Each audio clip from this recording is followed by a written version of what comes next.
Bueno, Jimena, el espectáculo, estamos muy ansiosos para que se retome, para que se pueda... Es una actividad muy importante desde lo cultural y desde lo económico también. Lobo, si vos estás ansioso, imagínate yo. Sí. Tengo unas ganas tremendas de que vuelva al teatro, al igual que todos los productores, todos los sonidistas, todos los iluminadores. La cantidad de gente que labura en un teatro, ustedes no se dan idea. Así que en un ratito vamos a estar hablando con Carlos Rottenberg.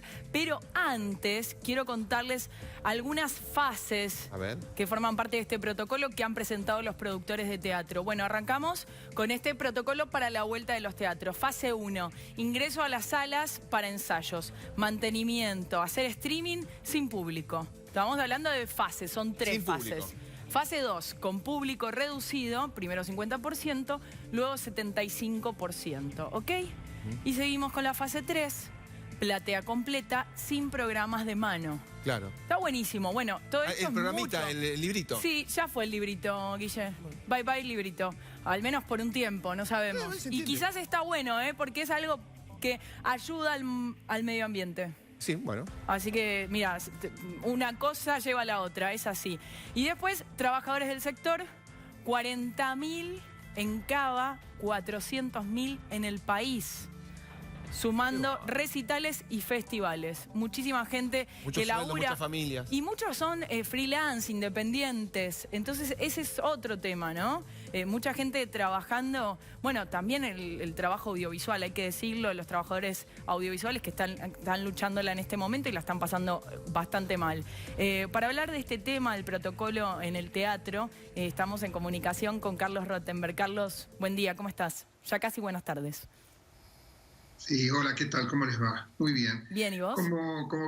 Como bien lo contabas, con este protocolo presentado en estas horas, producto de un trabajo silencioso de más de un mes de la Asociación Argentina de Empresarios Teatrales y Musicales, AADET, asesorados por la Fundación Huésped, donde en conjunto se presentó entonces esto que sería el protocolo marco, para que le dé carácter incluso nacional y cada jurisdicción sanitaria pueda, en caso de así sentirlo, tomarse de él como para ir viendo lo que vos acabás de bien mencionar, que son las fases. Sí. Fíjate que las fases no tienen fecha, justamente no tienen fecha porque la curva sanitaria se mueve distinto en cada provincia argentina. Carlos, discúlpame, pero en cuanto a fecha se habla del último trimestre de este año, ¿no?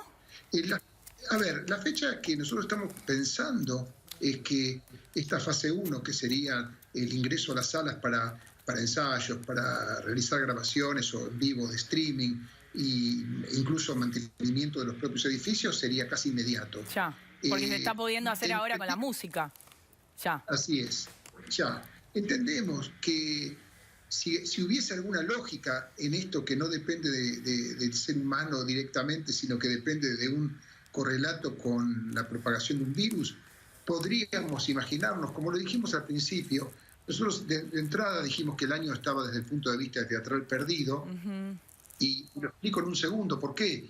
El público no sabe que de la gente que va al teatro en Argentina todos los años, el 80% lo hace en el semestre abril-septiembre, y solo un 20% lo hace en el semestre octubre-marzo, y en ese semestre octubre-marzo mucho tiene que ver las plazas de Mar del Plata y Villa Carlos Paz. Claro. Con esto quiero decir que cuando una pandemia impacta en el semestre del 80% de asistencia, abril-septiembre, el año es irrecuperable desde el punto de vista de la industria del espectáculo, porque en ese semestre no solamente se desarrolla la temporada fuerte de Buenos Aires, sino es el semestre que cualquier provincia argentina sabe que tiene las compañías en gira que salen de Buenos Aires. Todo el movimiento del teatro independiente del país impacta en ese semestre, el teatro público también, y además está el epicentro este año perdido de las vacaciones de invierno, donde se suma al teatro de adulto todo lo que es infanto-juvenil. Por lo tanto, de entrada, nosotros planteamos, incluso adelantándonos a otras comunidades teatrales, como la de Nueva York, Londres o Madrid, por dar 3 ejemplos, que esto llevaba para 6 meses y que no nos interesaba estar planteándonos una expectativa que no teníamos por la propia particularidad de nuestra actividad. Carlos, varias veces te he escuchado comparar esta situación que estamos viviendo con el 2009 y con la gripe A. Diferencias y similitudes de aquel entonces. ¿Qué sentís ahora? La diferencia es enorme porque con el tema gripe A, primero que existía una vacuna, pero fundamentalmente lo que fue mucho más acotado y con mucha menos incertidumbre que ahora. Además, en aquel momento no fue pandemia, en todo caso fue epidemia localizada por zonas geográficas, nos tocó en Argentina. En este caso impacta de otra manera y además nosotros, por lo menos yo nunca tuve la dicotomía entre salud y economía, pero obviamente con un ojo estamos miramos la salud, porque en definitiva de la salud se trata y es lo que hay que preservar, pero con el otro ojo tenemos a la par que estar permanentemente siguiendo también la curva económica, porque como ustedes bien decían al principio, esto impacta en millares de familias argentinas, en sus presupuestos hogareños desde ya, y se da una paradoja.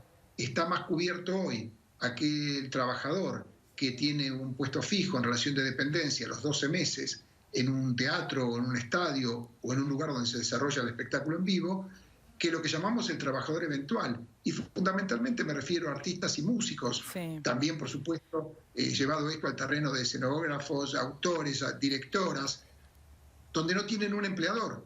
Entonces, aquí nosotros tenemos dos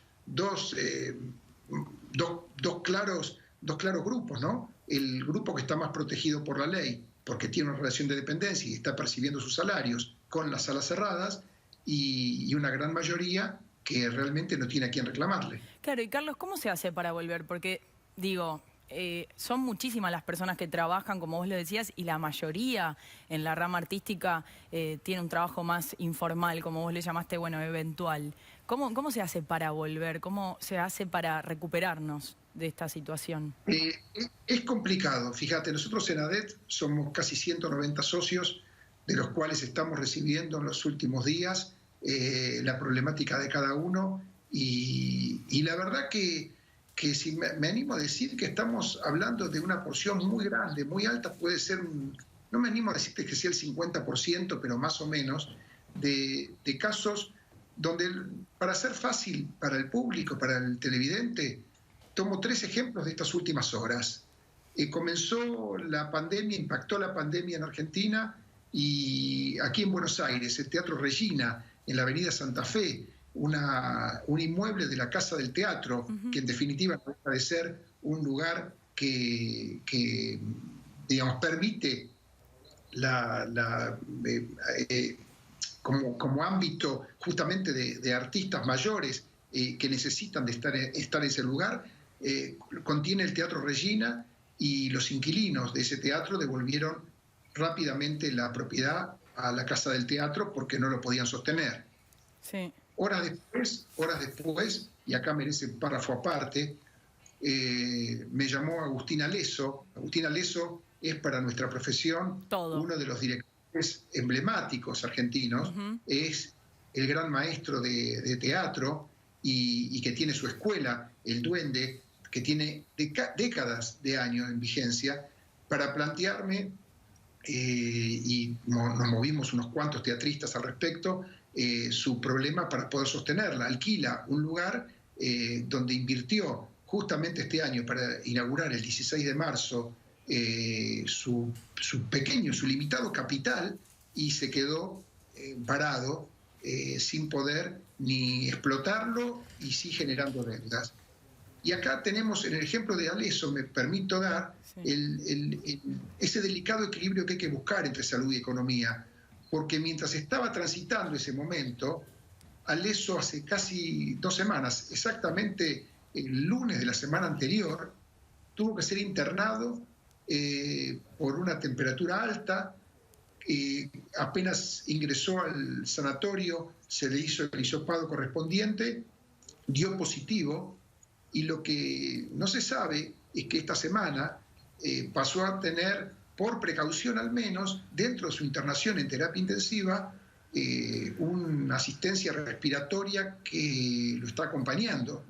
Entonces acá tenemos un ejemplo en un emblema de nuestro teatro donde por un lado estaba con la preocupación por su escuela de teatro, pero positivo de COVID-19 al mismo tiempo y concretamente en terapia intensiva con ayuda respiratoria. Bueno, miren qué difícil es ponernos en el equilibrio que todos buscamos, y por eso a tantos ciudadanos nos pasa que incluso durante el día cambiamos el estado de ánimo, porque vamos y venimos en esa dicotomía que nos cuesta tanto equilibrar, ¿no? Porque depende con el cristal con que se lo mire, nos preocupa una cosa o la otra. En este caso lo doy como ejemplo porque es sobre la misma persona y el mismo talentoso hombre de teatro. Terrible. Y si algo faltaba para agregar a esta trilogía, ayer Sebastián Blutrach, un empresario histórico a esta altura, siendo muy joven del teatro, planteó, y lo hizo público en un medio capitalino de prensa escrita, el posible cierre del Teatro El Picadero.